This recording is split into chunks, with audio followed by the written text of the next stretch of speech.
Hello, welcome back to second class of aromaticity. Lastly हम discuss कर चुके थे एरोमेटिक कंपाउंड कौन से होते हैं और कौन से एंटी एरोमेटिक होते हैं अकॉर्डिंग टू हकल्स रूल। ठीक है, तो यहाँ पे हमने लास्ट में एक कंपाउंड भी देखा था, वो जो कि था इस तरीके से। यहाँ पे नेगेटिव चार्ज था और इस तरीके से इसमें बॉन्ड थे और यहाँ पे ये जो अरेंजमेंट है कुछ इस तरीके से होगा। एक और कार्बन होगा यहाँ पे और इस तरीके से। ठीक है, तो ये साइक्लिक कंपाउंड ही है। यहाँ पे अगर आप number of double bond count करेंगे, number of pi bond count करेंगे तो कितने आ रहे हैं? 4। ठीक है, इसके अकॉर्डिंग ये क्या होना चाहिए? इसके अकॉर्डिंग ये होना चाहिए एंटी एरोमेटिक, बट ये एंटी एरोमेटिक नहीं होता है। यहाँ पर इसके एंटी एरोमेटिक न होने के पीछे का जो रीज़न होता है वो रीज़न यहाँ पे अगर रीज़न की बात करें तो ये इस तरीके से जो साइक्लिक फॉर्म में है इस तरीके से नहीं रहता है, ये रहता है इस तरीके से। ठीक है, अब इस तरीके से रहेगा तो ये एक प्लेन में आपको देखता हुआ नहीं मिलेगा। यहाँ पे टब शेप थोड़ा सा देखने को मिलता है, जिस वजह से ये जो पाई बॉन्ड है वो कॉन्जुगेट नहीं हो पाते हैं। ठीक है, अब पाई बॉन्ड के बीच में कॉन्जुगेशन नहीं हो पा रहा है तो एंटी एरोमेटिक की कंडीशन क्या थी? एंटी एरोमेटिक की कंडीशन थी साइक्लिक होना चाहिए, प्लेनरिटी होनी चाहिए और कॉन्जुगेशन होना चाहिए। ठीक है, साइक्लिक होगा, प्लेनरिटी है और लेकिन कॉन्जुगेशन नहीं है। कॉन्जुगेशन नहीं है मेन टू से ये जो पाई बॉन्ड है ये अपनी जगह से मूव नहीं कर पा रहे हैं, तो यहाँ पर जो एंटी एरोमेटिसिटी की जो कंडीशन है वो फॉलो नहीं हो रही है। कौन सी कंडीशन? कि यहाँ पे कॉन्जुगेशन देखने को नहीं मिल रहा है। ठीक है, तो यहाँ पे आता है फिर नॉन एरोमेटिक। यहाँ से कॉन्सेप्ट निकलता है नॉन एरोमेटिक का। ठीक है, तो नॉन एरोमेटिक क्या होते हैं? नॉन एरोमेटिक की बात करेंगे तो नॉन एरोमेटिक वो होंगे, नॉन एरोमेटिक की कंडीशन लिख लेते हैं। नॉन एरोमेटिक हम किसको कहेंगे? तो नॉन एरोमेटिक में भी साइक्लिक तो होना चाहिए, साइक्लिक ये भी होने चाहिए। देन ये जो है हकल्स रूल को फॉलो नहीं करना चाहिए। हकल्स के अकॉर्डिंग एरोमेटिसिटी और एंटी एरोमेटिसिटी के लिए कुछ रूल दिए हैं। अगर एरोमेटिसिटी के रूल आएंगे तो एरोमेटिक होगा, एंटी एरोमेटिसिटी के रूल आएंगे तो एंटी एरोमेटिक होगा। अगर एरोमेटिसिटी और एंटी एरोमेटिसिटी दोनों ही रूल्स को फॉलो नहीं कर रहे हैं, यानी कि हकल्स रूल फॉलो नहीं हो रहा है, देन यहाँ पे नॉन एरोमेटिक होगा। ठीक है, तो ये जो है जो हमारा हकल्स रूल होता है उसको फॉलो नहीं करेगा। फिर उसके बाद अगली कंडीशन की बात करें तो नेक्स्ट कंडीशन इज, यहाँ पर जो मेन कंडीशन रहती है, यहाँ पर जो कॉन्जुगेशन है, कॉन्जुगेशन वो देखने को आपको नहीं मिलेगा। कॉन्जुगेशन यहाँ पर नहीं होता है। रिंग में जो पाई इलेक्ट्रॉन है कॉन्जुगेट नहीं करते हैं, अपने पोजीशन से मूव नहीं करते हैं। और इसमें अगर हाइब्रिडाइजेशन की बात करें तो हाइब्रिडाइजेशन यहाँ पर भी sp2 ही रहता है।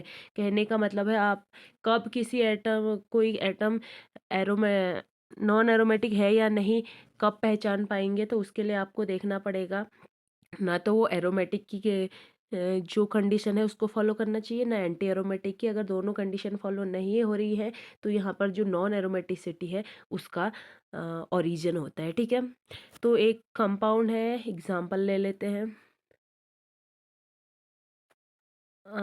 इस तरीके से एक कंपाउंड है।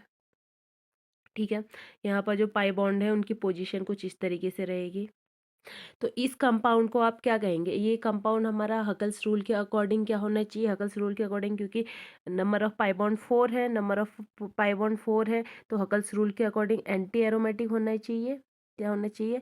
Anti aromatic. लेकिन अगर आप इसकी बात करते हैं तो इसमें का जो रियलिटी में ये एग्जिस्ट किस तरीके से करता है, तो ये रहता है हमारा यहाँ पे टब शेप में। ठीक है, ये हमारा किस शेप में रहता है? टब शेप में। इस तरीके से टब शेप में रहता है, और टब शेप में रहेगा तो ये जो पाई बॉन्ड है इस तरीके से अरेंज रहते हैं और ये पाई बॉन्ड मूव नहीं कर पाते हैं। ठीक है, तो ये कंपाउंड क्या है? ये कंपाउंड है COT, साइक्लो ऑक्टा टेट्राइन। और साइक्लो ऑक्टा टेट्राइन क्या होता है? इसमें अगर आप कंडीशन देखेंगे तो ये साइक्लिक है साइक्लिक, लेकिन हकल्स रूल को फॉलो नहीं कर रहा है। हकल्स रूल को फॉलो क्यों नहीं कर रहा है? क्योंकि हकल्स रूल में कॉन्जुगेशन चाहिए होता है। ये टॉप शेप में होने की वजह से यहाँ पर कॉन्जुगेशन आपको देखने को नहीं मिलेगा, ठीक है। और ये टॉप शेप में क्यों जाता है? टॉप शेप में जाने का रीज़न है यहाँ पर स्ट्रेन बहुत ज़्यादा हो जाता है, क्योंकि sp2 में हमें पता होता है कि 120 बॉन्ड एंगल रहता है, तो उस वजह से यहाँ पर स्ट्रेन क्रिएट हो जाता है, और स्ट्रेन क्रिएट होने की वजह से ये जो है टफ शेप ले लेता है। टफ शेप ले लेगा तो यहाँ पर कॉन्जुगेशन फिर नहीं हो पाएगा, और जो प्लेनरिटी है वो हट जाएगी, यानी कि ये नॉन प्लेनर हो जाएगा। और नॉन प्लेनर हो जाएगा तो ये रहेगा नॉन एरोमेटिक। ये क्या रहेगा हमारा? नॉन एरोमेटिक का एग्जाम्पल, ठीक है। तो ये है नॉन एरोमेटिक। और एग्जाम्पल ले लेते हैं।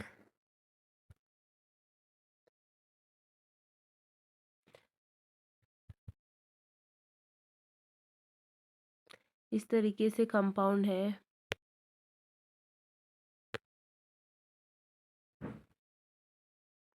इस तरीके से कंपाउंड है हम, और इसमें जो डबल बॉन्ड की पोजीशन है कुछ इस तरीके से है। ये डबल बॉन्ड की पोजीशन है।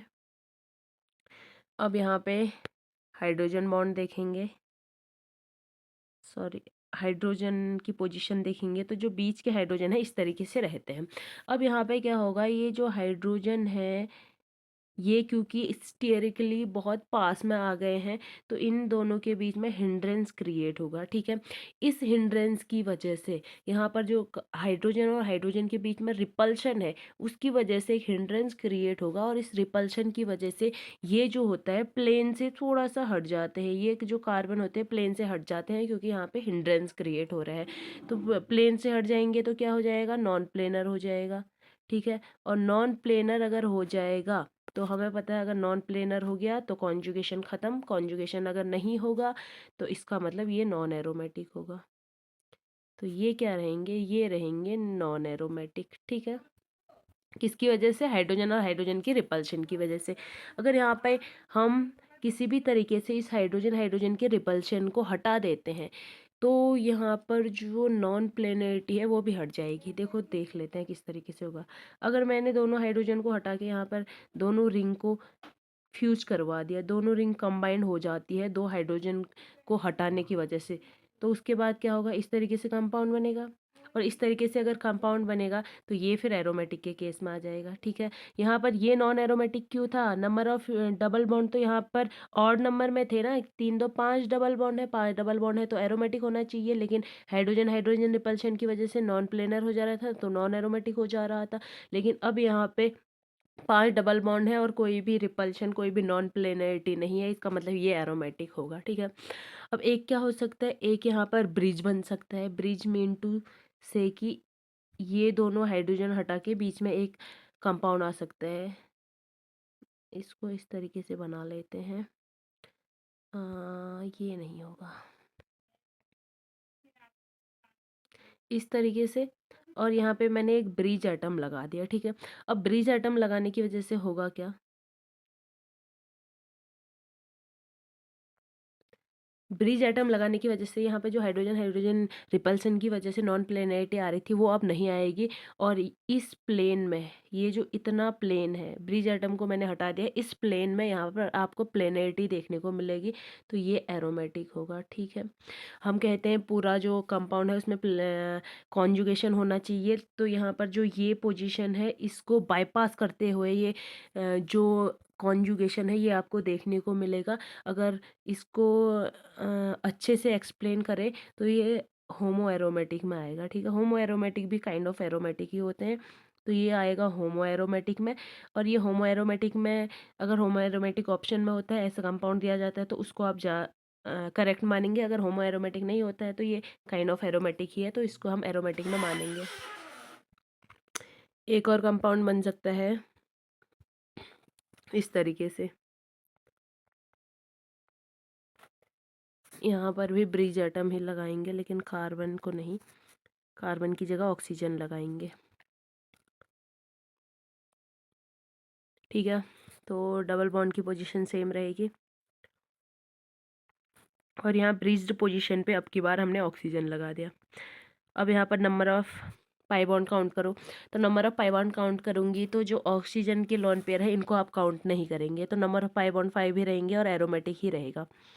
अब ऑक्सीजन के डबल बॉन्ड काउंट क्यों नहीं होंगे, क्योंकि ये जो ऑक्सीजन है वो प्लेन में नहीं है, तो वही डबल बॉन्ड काउंट होंगे जो प्लेन में होंगे, यानी कि जो कॉन्जुगेशन में पार्टिसिपेट कर रहे होंगे। तो ये जो कंपाउंड है ये भी एरोमेटिक होगा, आप इसको ऑक्सीजन के लोन पेयर गिन के एंटी एरोमेटिक नहीं बनाएंगे।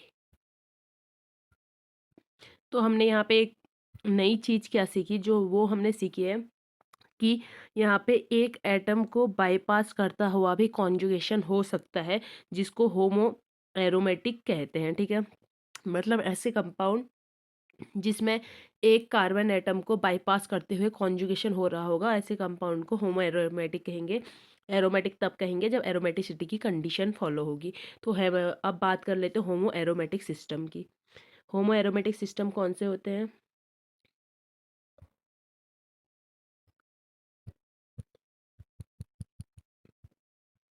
Next topic is homo aromatic system. Homo aromatic system, तो होमो एरोमेटिक सिस्टम में क्या बताया मैंने, होमो एरोमेटिक वो होंगे, एक पहले एग्जांपल ले लेते हैं देन इजीली समझेंगे। एक कंपाउंड है इस तरीके से,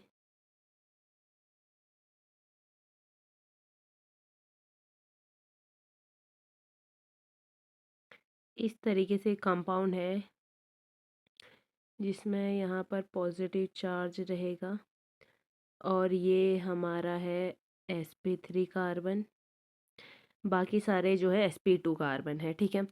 तो इस कंपाउंड को जब आप देखेंगे तो जो नॉर्मली है नेचुरली इसमें क्या होना चाहिए, नंबर ऑफ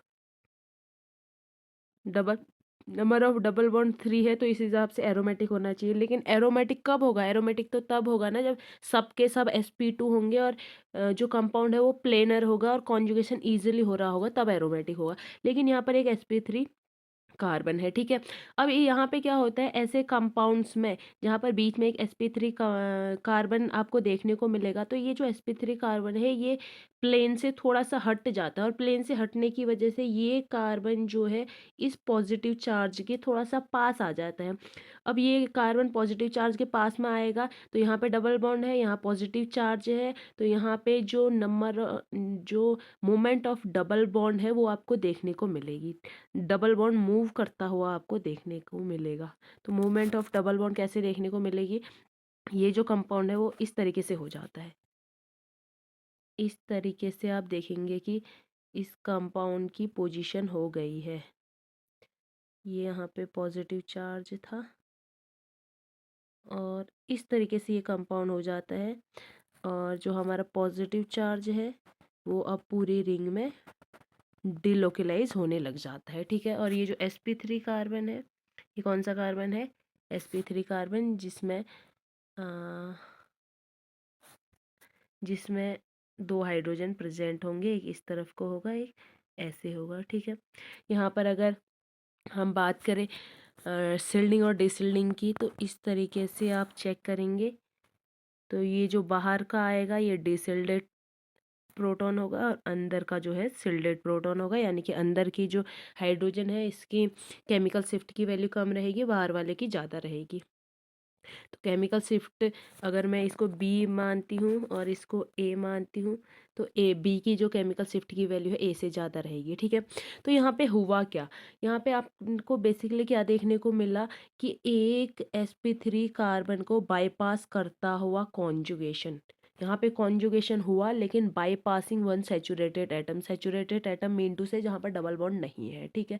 तो होमो एरोमेटिक सिस्टम ऐसा सिस्टम होता है जहाँ पर आपको कॉन्जुगेशन देखने को मिलता है by passing one saturated atom, एक सैचुरेटेड एटम को पास करता हुआ कॉन्जुगेशन सिस्टम आपको देखने को मिलता है, तो इसको कहते हैं होमो एरोमेटिक कंपाउंड। तो एक रिएक्शन से इसका फॉर्मेशन, पहले स्टेबिलिटी की बात कर लेते हैं। स्टेबिलिटी की अगर बात करें तो स्टेबिलिटी एरोमेटिक ज़्यादा स्टेबलाइज होगा देन होमो एरोमेटिक होगा। देखो होमो एरोमेटिक भी काइंड ऑफ एरोमेटिक ही होते हैं, अगर कहीं पे होमो एरोमेटिक कंपाउंड है और ऑप्शन में एरोमेटिक ही दिया है, होमो नहीं दिया है, तो आप क्या करेंगे, आप एरोमेटिक ही चूज़ करेंगे। ठीक है, तो ये हमारे होमो एरोमेटिक कंपाउंड होते हैं।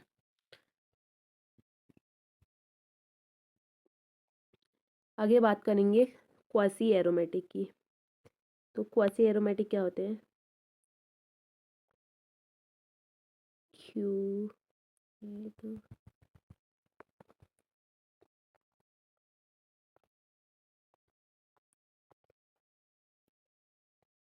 क्वासी एरोमेटिक की,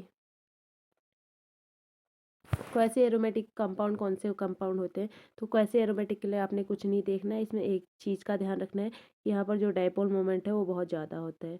डाइपोल मोमेंट आपको बहुत ज़्यादा देखने को मिलेगा। डाइपोल मूवमेंट बहुत ज़्यादा देखने को मिलता है।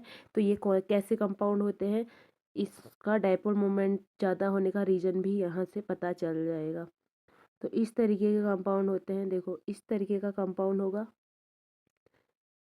तो यहाँ पे ये डाइपोल मोमेंट इसका ज़्यादा क्यों होगा, क्योंकि ये जो डबल बॉन्ड है ऊपर की तरफ शिफ्ट होना चाहेगा, ऊपर की तरफ शिफ्ट होगा तो यहाँ पे इस तरीके का के कंपाउंड का फॉर्मेशन होगा। यहाँ पॉजिटिव चार्ज आएगा, ऊपर ऑक्सीजन के ऊपर आएगा नेगेटिव चार्ज। जैसे यहाँ पे पॉजिटिव चार्ज आएगा, जो रिंग है, रिंग हमारी एरोमेटिक हो जाएगी। ठीक है, तो रिंग एरोमेटिक हो जाएगी।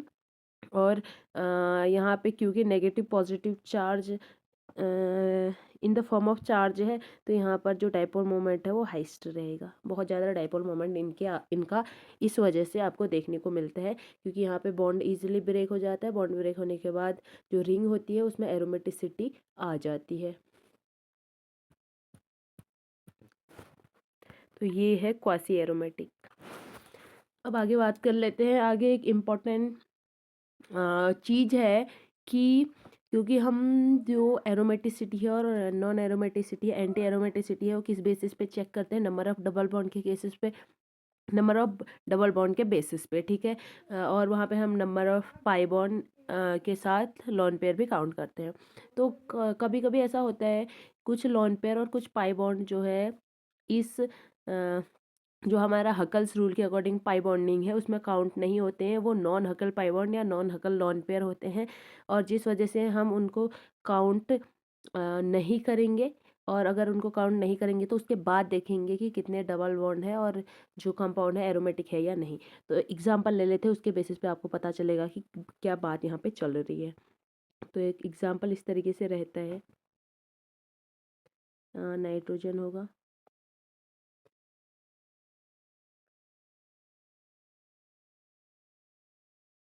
ये 5 मेंबर रिंग है,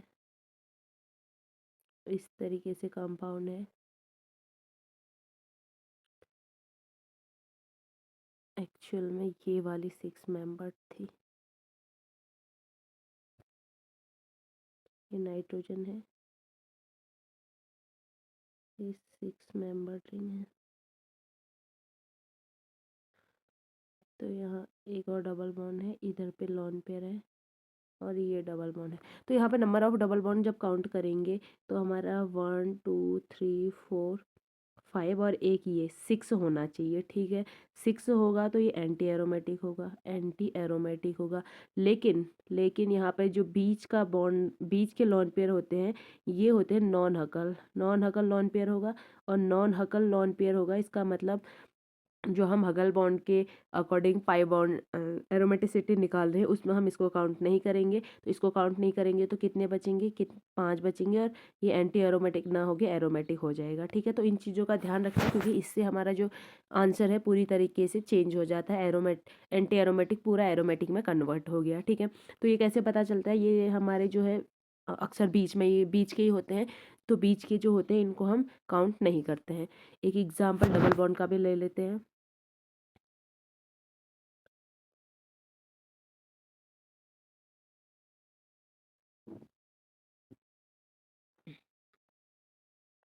ये एग्जाम्पल हमारा डबल बॉन्ड का रहेगा, जहाँ पर डबल बॉन्ड आपको नॉन हकल डबल बॉन्ड के फॉर्म में देखने को मिलेगा।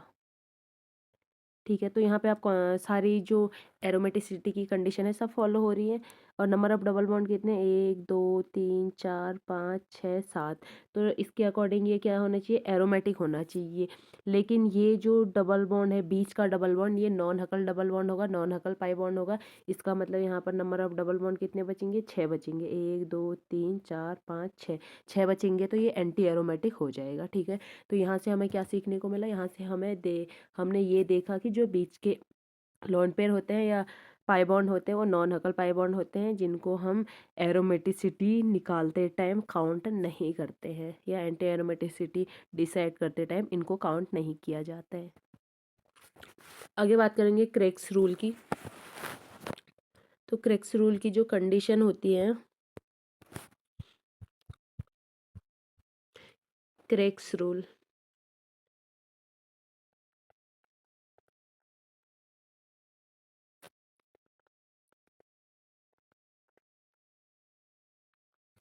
देखो क्रेक्स रूल क्या होता है। क्रेक्स रूल की जो फर्स्ट कंडीशन है, कंडीशन रहती है जो कंपाउंड है जिसमें हम देखेंगे क्रेक्स रूल क्या काम करता है। क्रेक्स रूल हमें बताता है कि कोई कंपाउंड एरोमेटिक है या नॉन एरोमेटिक है। तो ये यहाँ पर डिस्क्राइब करता है कि कंपाउंड एरोमेटिक होगा या नॉन एरोमेटिक होगा। अब यहाँ पे देखना ये है कि क्रेक्स रूल किस में लगेगा। तो क्रेक्स रूल किस में लगेगा, तो उसके लिए हमें कुछ कंडीशन दी गई है। तो फर्स्ट कंडीशन यहाँ पर देखेंगे। फर्स्ट कंडीशन है कि जो कंपाउंड है वो नॉन बेंजेनोइड सिस्टम होना चाहिए और पॉलीसाइक्लिक होना चाहिए। ये क्या कह रहे हैं, पॉलीसाइक्लिक। पॉलीसाइक्लिक तो कह ही रहा है, पॉलीसाइक्लिक के साथ एक और चीज़ कह रहे हैं, नॉन बेंजेनोइड।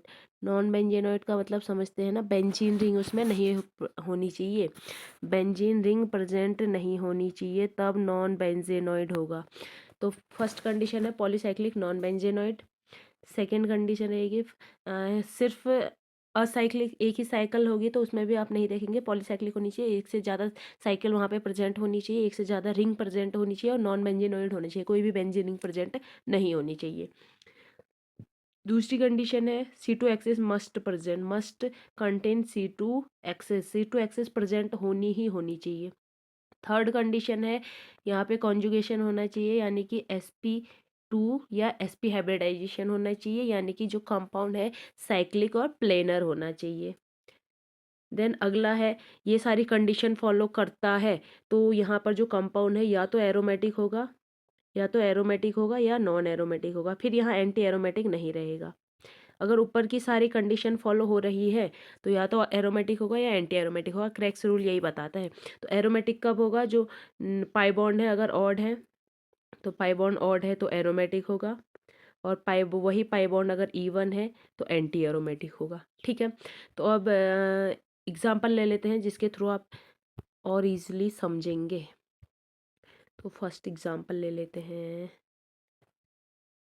इसको मैंने बनाना है 5 मेंबर, क्योंकि नॉन बेंजेनॉइड होना चाहिए। ठीक है, तो इसको मैं इस तरीके से रख लेती हूँ, ये कंपाउंड है। यहाँ पर आप देखेंगे कि कॉन्जुगेशन प्रेजेंट है। और तो कंडीशन क्या क्या है, सबसे पहली कंडीशन है पॉलीसाइक्लिक नॉन बेंजेनोइड। पॉलीसाइक्लिक है, 2 रिंग है, नॉन बेंजेनोइड है, कोई भी बेंजीन रिंग नहीं है। ठीक है, दूसरी कंडीशन है C2 एक्सिस प्रेजेंट होना चाहिए। C2 एक्सिस आप देखेंगे यहाँ से, C2 एक्सिस आपको देखने को मिलेगा, आई थिंक इधर से जाएगा, इधर से इस तरीके से आपको C2 एक्सिस देखने को मिलेगा। ठीक है, तो यहाँ पर C2 एक्सिस भी प्रेजेंट है। थोड़ा सा कंपाउंड बनाते टाइम इस तरीके से बनेगा ये,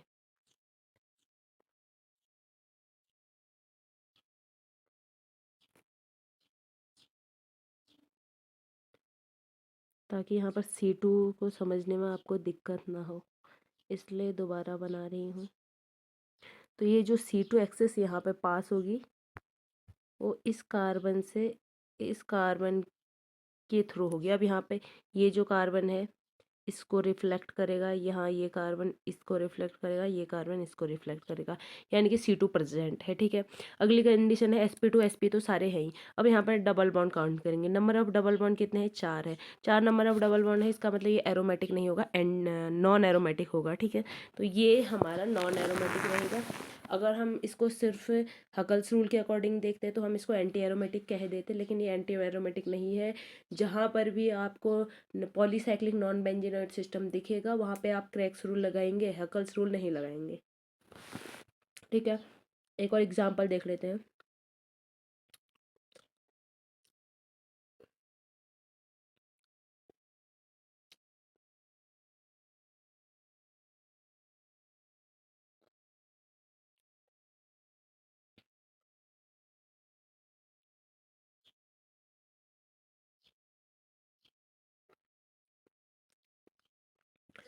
अब इसको देखो, पॉलीसाइक्लिक है, नॉन बेंजेनोइड है, ये बेंजीन रिंग नहीं है, नॉन बेंजेनोइड है, C2 एक्सिस प्रेजेंट है। ठीक है, और नंबर ऑफ डबल बॉन्ड कितने हैं? 3 2 5 है, 5 यानी कि ऑड, ऑड यानी कि एरोमेटिक। ठीक है, तो इससे आप यहाँ से आप पता कर सकते हैं कि जो ये पॉलीसाइक्लिक नॉन बेंजीनोइड सिस्टम है एरोमेटिक होगा या एंटी एरोमेटिक। क्या देखना है उसके लिए? Cracks rule. अब आगे बात करेंगे कि जो नॉन प्लेनर सिस्टम है उसको हम एरो प्लेनर और एरोमेटिक कैसे बना सकते हैं। नॉन प्लेनर नॉन एरोमेटिक को हम प्लेनर और एरोमेटिक किस तरीके से बना सकते हैं। तो फर्स्ट देख लेंगे, एक कंपाउंड है,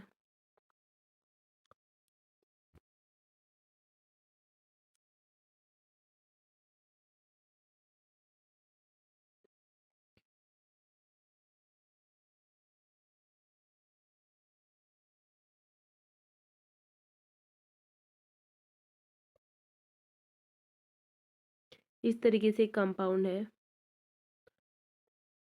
ये डबल बॉन्ड की पोजीशन रहेगी। ठीक है, और ये जो बीच में है सारे हाइड्रोजन है,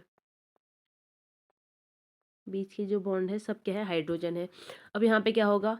हाइड्रोजन और हाइड्रोजन के बीच में जो स्पेस है वो बिल्कुल कम है, यानी कि हाइड्रोजन हाइड्रोजन पास में है, तो इस वजह से यहाँ पे रिपल्शन देखने को मिलेगा, और रिपल्शन की वजह से यहाँ पर नॉन प्लेनरिटी आ जाएगी। इस रिपल्शन की वजह से यहाँ पे नॉन प्लेनर हो जाएगा। ठीक है, और नॉन प्लेनर हो जाएगा तो जो एरोमेटिक होता वो अब क्या हो जाएगा? Non aromatic. क्यों? क्योंकि non planar means no conjugation, no conjugation means non aromatic. ठीक है, तो अब इसको एरोमेटिक बनाने के लिए या इसको प्लेनर बनाने के लिए हम क्या कर सकते हैं? तो इसको प्लेनर बनाने के लिए हम यहाँ पे बॉन्ड फॉर्मेशन कर सकते हैं। अगर बॉन्ड फॉर्मेशन करेंगे तो इस तरीके से कंपाउंड आपको देखने को मिलेगा। ये सारे बीच के हाइड्रोजन क्या होंगे? हटा दिए जाएंगे, यानी कि इनको मर्ज कर दिया जाएगा और यहाँ पे बॉन्ड का फॉर्मेशन किया जाएगा। अब यहाँ पे जो डबल बॉन्ड होंगे इस तरीके से रहेंगे, ये डबल बॉन्ड की पोजीशन रहेगी एज इट इज़, और यहाँ पे जो जो भी बॉन्ड है एक ऊपर की तरफ एक नीचे की तरफ इस तरीके से रहेंगे। ठीक है, अब ये जो कंपाउंड है, क्योंकि पहले हाइड्रोजन हाइड्रोजन रिपल्शन की वजह से यहाँ पे नॉन प्लेनरिटी आ रही थी, अब वो जो हाइड्रोजन है वो यहाँ पर नहीं रहे, इसका मतलब ये जो कंपाउंड है अब क्या होगा? अब ये कंपाउंड हमारा प्लेनर होगा, और प्लेनर होगा तो ऑफ कोर्स क्या होगा? हकल रूल को फॉलो करेगा। हकल रूल को फॉलो करेगा तो नंबर ऑफ पाई बॉन्ड यहाँ पर 7 है, 7 नंबर ऑफ पाई बॉन्ड, इसका मतलब है एरोमेटिक। ये कंपाउंड क्या हो जाएगा? अब एरोमेटिक। जो कंपाउंड पहले नॉन एरोमेटिक था अब ये क्या बन गया है? एरोमेटिक बन गया है। ठीक है, अब यहाँ पर एक और चीज होती है, वो क्या है? वो है आपका, अगर मैं यहाँ पर कोई मेटल डालती हूँ, अगर मैं यहाँ पे कोई मेटल डालती हूँ, लेट्स से मैंने यहाँ पे कोई मेटल डाल दिया। ठीक है, पोटेशियम डाल दे, 2 पोटेशियम डाल दे। अब पोटेशियम क्या करेगा? इलेक्ट्रॉन छोड़ता है K+, और 2 इलेक्ट्रॉन,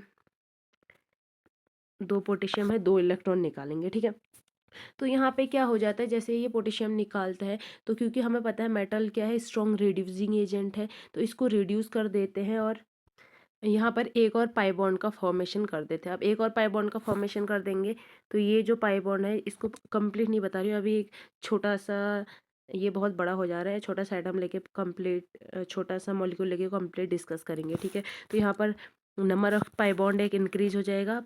जो 7 पाई बॉन्ड थे किसमें कन्वर्ट हो जाएंगे, 8 पाई बॉन्ड में। अब ये हो जाएगा एंटी एरोमेटिक। जो पहले नॉन एरोमेटिक था उसको हम एरोमेटिक, हमने एरोमेटिक बनाया, देन उसको हमने एंटी एरोमेटिक बनाया, ठीक है। तो ये होता कैसे है, इसको समझने के लिए नेक्स्ट स्लाइड ले लेते हैं और नेक्स्ट कंपाउंड भी ले लेते हैं। कैसे होता है देखो,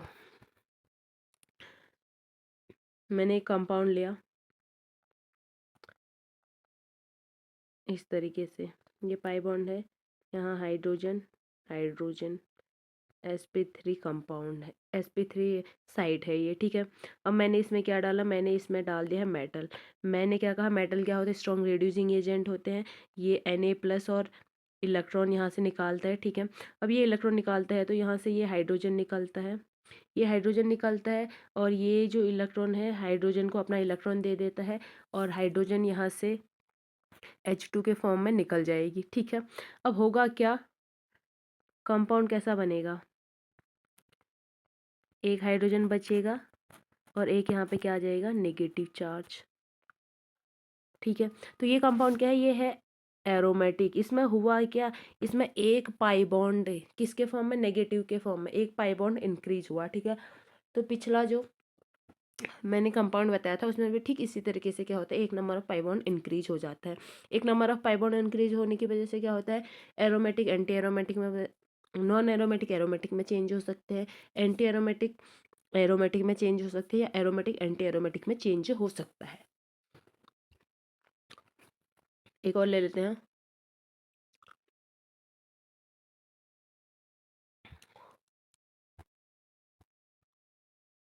इस तरीके से कंपाउंड है,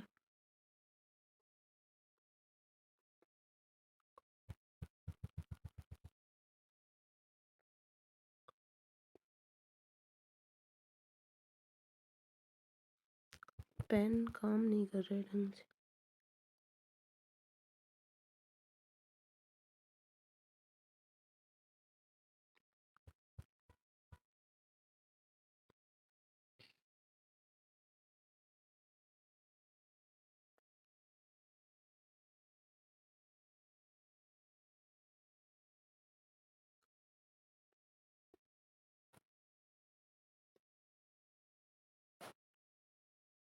एक Cl है, एक H है,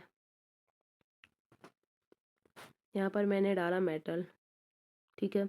2 मेटल डाल लिए, ये क्या करेगा, Li+ और इलेक्ट्रॉन का फॉर्मेशन करेगा।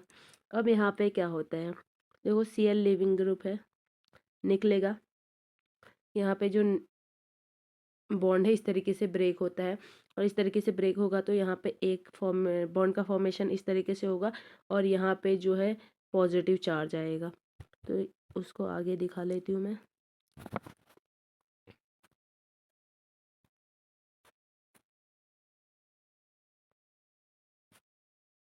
ये बॉन्ड का फॉर्मेशन हो गया।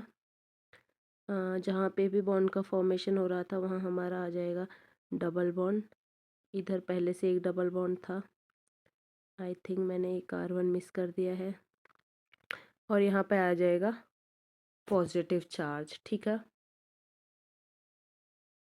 ठीक है। यहाँ पॉजिटिव चार्ज आ जाएगा, इधर पे एक और कार्बन कंसिडर कर लेना इस तरीके से।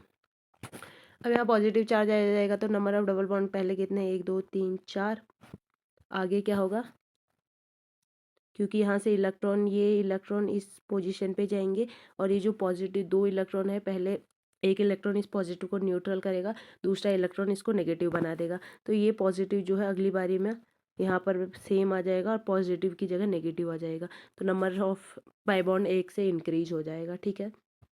तो यहाँ पे क्या हुआ, 1 से number of pi bond increase हो गया। एक और एग्जांपल ले लेते हैं,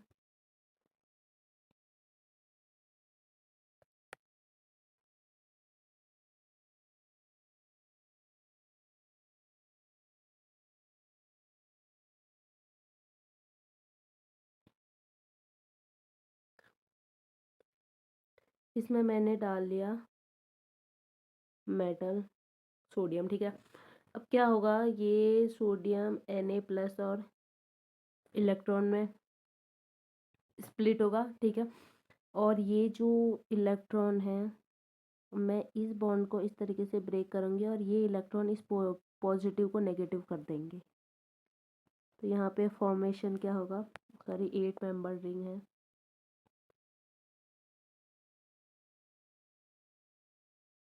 इस तरीके से 8 मेंबर रिंग है, यहाँ तो नेगेटिव आएगा, यहाँ भी नेगेटिव आ जाएगा।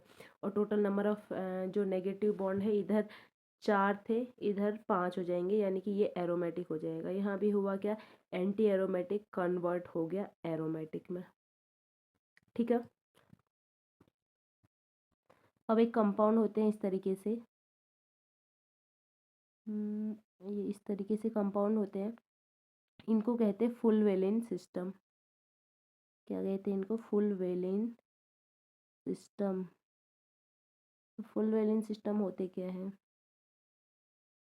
ये यहाँ पे डबल बॉन्ड इस तरीके से है, ये फुल वैलेंस सिस्टम होते हैं। इन फुल वैलेंस सिस्टम में स्ट्रेन बहुत ज़्यादा होता है। ठीक है, क्यों, क्योंकि इस डबल बॉन्ड की वजह से यहाँ पर स्ट्रेन आपको देखने को मिलेगा, इसलिए ये एरोमेटिक नहीं होते। यहाँ पर 3 डबल बॉन्ड होने के बाद भी, रिंग के अंदर तीन डबल बॉन्ड होने के बाद भी ये एरोमेटिक नहीं होगा, क्योंकि यहाँ पर स्ट्रेन आपको बहुत ज़्यादा देखने को मिलेगा और इस वजह से ये हो जाते हैं, यहाँ पर स्ट्रेन की वजह से ये क्या हो जाते हैं, नॉन एरोमेटिक हो जाते हैं। ठीक है, तो फुल वैलेंस सिस्टम आपको कहीं पर भी देखने को मिलेगा, इस तरह के कंपाउंड कहीं पर भी देखने को मिलेंगे, तो आप उसको एरोमेटिक या एंटी एरोमेटिक नहीं कहेंगे, आप उनको कहेंगे नॉन एरोमेटिक। तो फुल वैलेंस सिस्टम जो है नॉन एरोमेटिक होते हैं। ठीक है, यहाँ पे एक कॉन्सेप्ट आता है एनर्जी बैरियर का। एनर्जी बैरियर का कॉन्सेप्ट किस तरीके से होता है, एनर्जी बैरियर के कॉन्सेप्ट की बात करें तो एक एग्जांपल ले लेती हूँ। 3 मेंबर रिंग ले लेते हैं। ये मैंने ले ली 3 मेंबर रिंग। अब इसमें अगर डबल बॉन्ड की पोजीशन देखेंगे तो इस तरीके से होगा। ठीक है, अब यहाँ पे जो ये डबल बॉन्ड है, अगर मैं इस डबल बॉन्ड को इस तरीके से ब्रेक करती हूँ, इस तरीके से ब्रेक करती हूँ, तो होगा क्या, एक जो रिंग है उसके पास नेगेटिव आएगा और दूसरी रिंग के पास आएगा पॉजिटिव। और पॉजिटिव वाली तो यहाँ से क्या हो जाएगी, इस पूरी रिंग को देखोगे तो ये एरोमेटिक हो जाएगी, और इस रिंग को देखोगे तो ये एंटी एरोमेटिक हो जाएगी, क्योंकि यहाँ पर नंबर ऑफ पाई बॉन्ड 2 हो जाएंगे। ठीक है, तो यहाँ पर अगर एक एरोमेटिक एक एंटी एरोमेटिक बन रहा है इस बीच के बॉन्ड के ब्रेक के बाद, तो ओवरऑल इसको नॉन एरोमेटिक कहेंगे। ओवरऑल जो कंपाउंड होगा नॉन एरोमेटिक होगा। ठीक है, क्योंकि एक एरोमेटिक है एक एंटी एरोमेटिक है, तो आप इसको एरोमेटिक या एंटी एरोमेटिक नहीं कह सकते हैं, तो हम इसको कहते हैं नॉन एरोमेटिक। ठीक है, अब ये तो इस तरीके का केस हुआ जब एक एरोमेटिक बन रहा है दूसरा नॉन एरोमेटिक बन रहा है, ये तब होगा जब दोनों दो साइड की जो दोनों रिंग है सेम रहेंगी।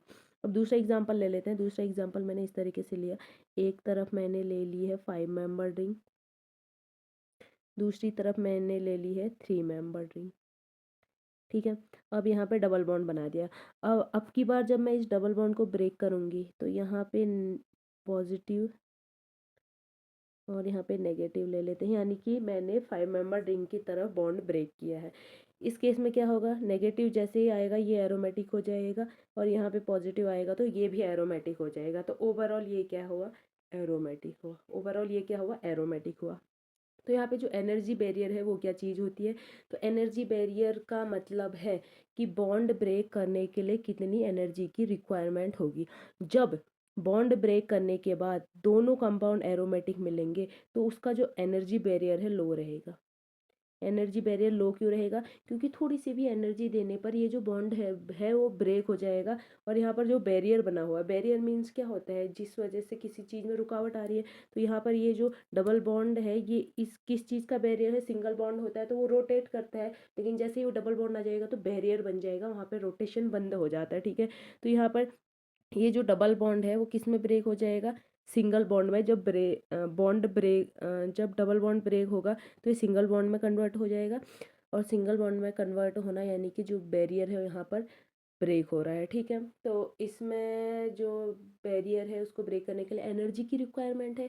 एनर्जी क्यों चाहिए? डबल बॉन्ड को ब्रेक करने के लिए। तो डबल बॉन्ड को ब्रेक करने के लिए ज़्यादा एनर्जी चाहिए होगी, तो हम उसको कहेंगे हाई एनर्जी बैरियर। और कम एनर्जी चाहिए होगी तो लो एनर्जी बैरियर, मतलब थोड़ी सी भी एनर्जी डालने पर ये जो बैरियर है ख़त्म हो जाएगा, यहाँ पर सिंगल बॉन्ड का फॉर्मेशन हो जाएगा। तो लो एनर्जी बैरियर कब होगा? जब डबल बॉन्ड ब्रेक करने पर जो दोनों कंपाउंड हैं वो एरोमेटिक बन रहे होंगे, ठीक है। अब आगे बात कर लेते हैं। एक कंपाउंड है यहाँ पे एजुलिन। किसकी बात करनी है हमने? एजुलिन की।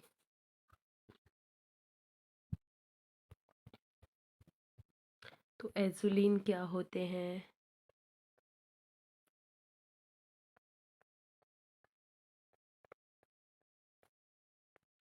एजुलिन क्या होते हैं? कंपाउंड है, एजुलिन एक कंपाउंड है जो कि इस तरीके से रहता है।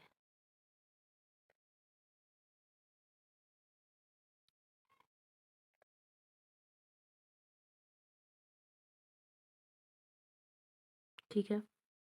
तो यहाँ पे डबल बॉन्ड आता है, यहाँ डबल बॉन्ड आता है, यहाँ डबल बॉन्ड आता है। आप यहाँ पे देखोगे कंप्लीट कॉन्जुगेशन है, ठीक है। तो ये जो है एरोमेटिक है। ये क्या है? एरोमेटिक है क्योंकि कंप्लीट कॉन्जुगेशन है with odd number of double bond. तो यहाँ पे आपको एक चीज़ देखने को मिलेगी, अगर अगर मैं इस बॉन्ड को ब्रेक कर देती हूँ तो इस बॉन्ड को ब्रेक करने के बाद आपको क्या देखने को मिलेगा? जैसे ये बॉन्ड ब्रेक होगा,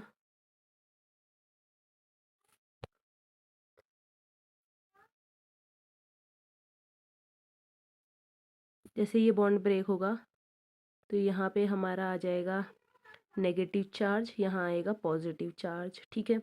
अब जैसे ही ये नेगेटिव चार्ज इस पोजीशन पे आता है तो दोनों रिंग हो जाती है एरोमेटिक।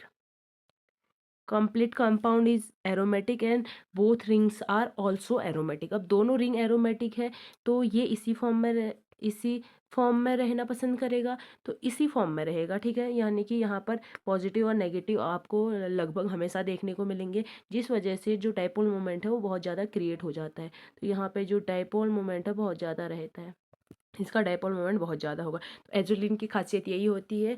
एजुलिन इस तरीके का कंपाउंड होता है जो कि जिसमें जो ये वाली पोजीशन है, इस पोजीशन पर नेगेटिव पॉजिटिव चार्ज होते हैं, जिस वजह से यहाँ पर डाइपोल मोमेंट बहुत ज़्यादा आपको देखने को मिलेगा, ठीक है। तो जो एरोमेटिक सिटी चैप्टर है उसमें हम इतना ही रखेंगे। इसके जितने भी टॉपिक आपके इसमें बच रहे हैं अकॉर्डिंग टू सिलेबस वो आपके आगे धीरे धीरे कवर हो जाएंगे आगे के चैप्टर्स में, क्योंकि हमें सीक्वेंस में पढ़ना पड़ता है। उन टॉपिक्स को पढ़ने से पहले कुछ चीज़ें और समझनी पड़ती है, तो जब हम उन चीज़ों को समझेंगे तो साथ साथ ही उन टॉपिकों को भी करते हुए चलेंगे। तो एरोमेटिसिटी जो पर्टिकुलर चैप्टर है उसमें हम इतना ही रखेंगे और आगे जो नेक्स्ट चैप्टर है उसको स्टार्ट करेंगे, ठीक है। तो आज के लिए इतना ही। Thank you so much.